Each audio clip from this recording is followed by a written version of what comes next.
नमस्कार मंडळी. होळी जवळच आलेली आहे. त्याच निमित्ताने आज आपण पाहणार आहोत मऊ लुसलुशीत अगदी ओठाने खाता येईल अशीच पुरणपोळी. पण पुरणपोळी जेवढी आपली खायला आवडते तेवढीच ती बनवायला थोडीशी अवघड वाटते. पण आज मी काही तुम्हाला या व्हिडिओमध्ये टिप्स सांगितल्या आहेत.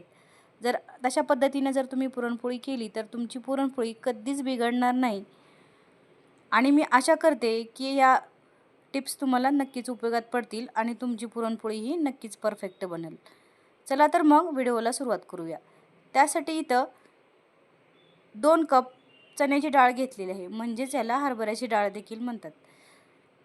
वजनी ही अर्धा किलो आहे. आपण जर गावाकडे डाळ घेतली तर ती डाळ आपण डायरेक्ट उकळीमध्ये टाकतो, म्हणजे धुवत नाही त्या डाळीला.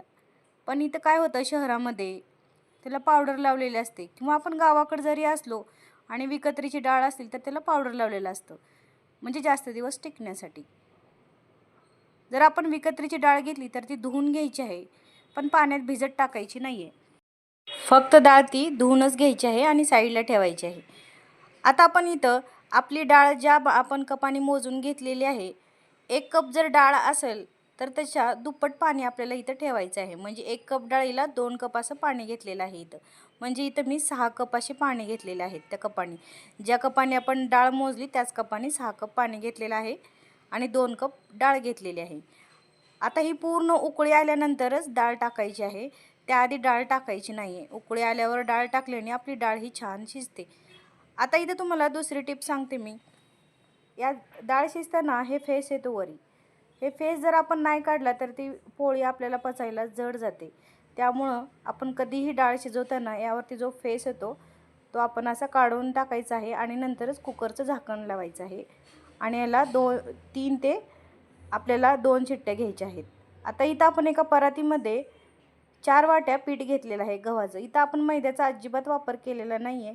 फक्त गव्हाच्या पिठाचा वापर केलेला आहे. ते चाळूनच घ्यायचं आहे. असं गहू काही कचरा राहिला असेल तर ते निघून जातं. आता पिठामध्ये 1 ते 1.5 चमचा मीठ घेतलेला आहे आणि पाव चमचा हळद घेतलेली आहे. म्हणजे थोडीशी कमी, पाव चमच्यापेक्षा थोडीशी कमी हळद घेतलेली आहे. आणि थोडंसं पाणी टाकून आपल्याला हे सैलसर असं मळायचं आहे. खूप पण घट्ट गोळा करायचं नाही आहे. असं छान असं एकदम हाताने प्रेस करून छान पीठ मळून घ्यायचं आहे. अजिबात घट्ट करायचं नाही आहे पीठ. थोडंसं पाणी टाकून छान असं हे पीठ मळून घ्यायचं आहे. आता थोडंसं तेलाचा हात घेऊन पीठ परत एकदा छान मळायचं आहे. आपल्याला पीठ हे छान मऊसूत झालं असं कसं कळतं, की पिठाला अशी छान अशी शाईन येते. त्यामुळं समजायचं की आपलं आता हे पीठ पोळीसाठी एकदम मऊ लुसलुशीत तयार झालेलं आहे. आता हे आपण झाकण ठेवून फ्रीजमध्ये ठेवून घेऊया. आता आपल्या इथं 2 ते 3 शिट्ट्या देखील झालेल्या आहेत. आता तुमचं कुकर ज्याप्रमाणे कमी किंवा मीडियम गॅसवरती शिजतं त्याप्रमाणे तुम्ही डाळ शिजवून घेऊ शकता. इथं माझ्या 3 शिट्ट्यात ही डाळ शिजलेली आहे. आता एका भांड्यात ही मऊसूत अशी डाळ शिजवून घेतलेली आहे. आता कटाचं पाणी पाहू शकता. पाणी ठेवल्यामुळे किती छान निघालेलं आहे. याची आमटी तयार करण्यासाठी उपयोगात घ्यायचं आहे. पाहू शकता डाळ एकदम अशी मऊ शिजवून घेतलेली आहे. आता त्याचं पाणी पूर्ण त्या पातेल्यात एका काढून घ्यायचं खाली. वरी पुरणवाटाची चाळणी ठेवलेली आहे. कटाच्या आमटीसाठी हे पाणी उपयोगात घेऊ शकता तुम्ही. आता इथं कोरडी कढई घेतलेली आहे. त्यामध्ये हे पुरण टाकायचं आहे. पूर्ण पुरण आपल्याला हे एकदम कोरडं करून घ्यायचं आहे. अजिबात मध्ये पाण्याचा अंश राहू द्यायचं नाही पूर्ण, नंतर आपलं पुरण हे पातळ होतं खूपच आणि ते आटवायला देखील अवघड जातं. त्यामुळं पुरण आधी कोरडं करून घ्यायचं आहे. आता आपण जितकी डाळ घेतलेली आहे त्याच कपाने 2 कप इथं गूळ घेतलेला आहे.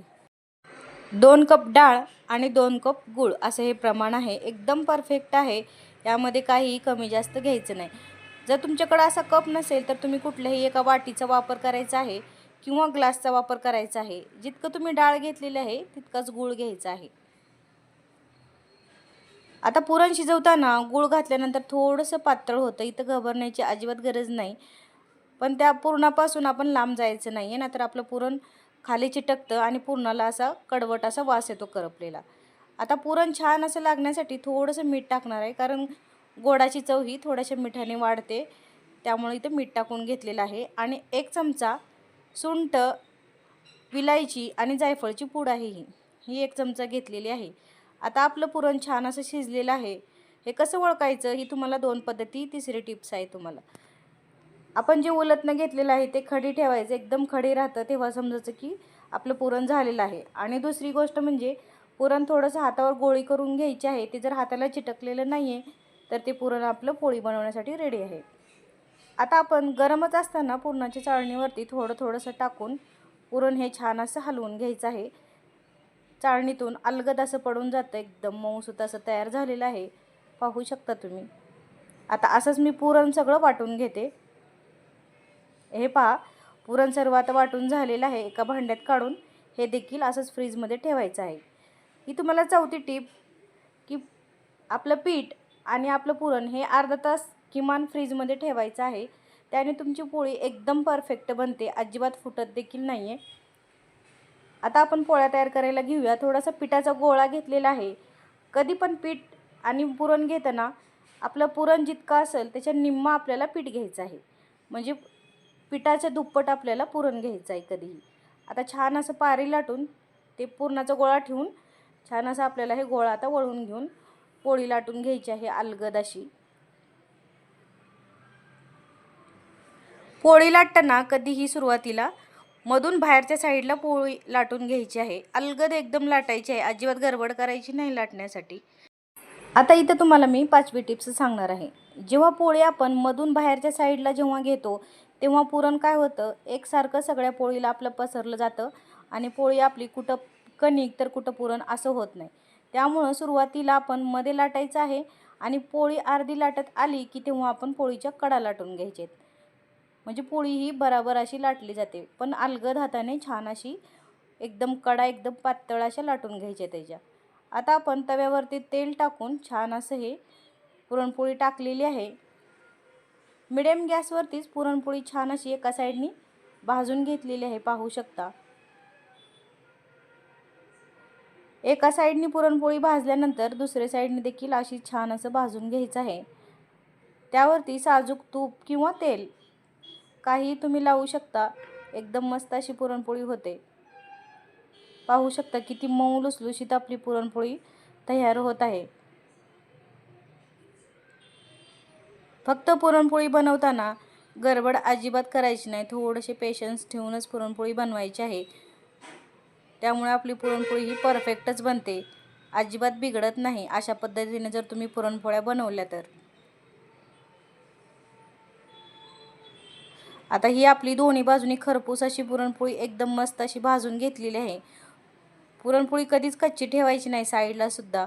त्यामुळं काय होतं, जर पुरणपोळी आपण भाजलो आणि नंतर गार झाली की एका जागेत असा त्याचा गड्डा झाल्यासारखा तयार होतो. त्यामुळं पुरणपोळी भाजताना दोन्ही साईडनी छान अशी खरपूस भाजून घ्यायची आहे. आता पुरणपोळी आपली भाजून तयार झालेली आहे, पाहू शकता एकदम मऊ लुसलुशीत अशी. काढून घेऊन आता मी अशाच पूर्ण पोळ्या बनवून घेते. तुम्हीही येत्या आपल्या होळीला अशाच पद्धतीनं पुरणपोळ्या बनवा. तुमच्या पुरणपोळ्या एकदम परफेक्ट बनतील. रेसिपी आवडल्यास लाईक, शेअर आणि सबस्क्राईब करायला अजिबात विसरू नका अशाच नवीन नवीन व्हिडिओसाठी.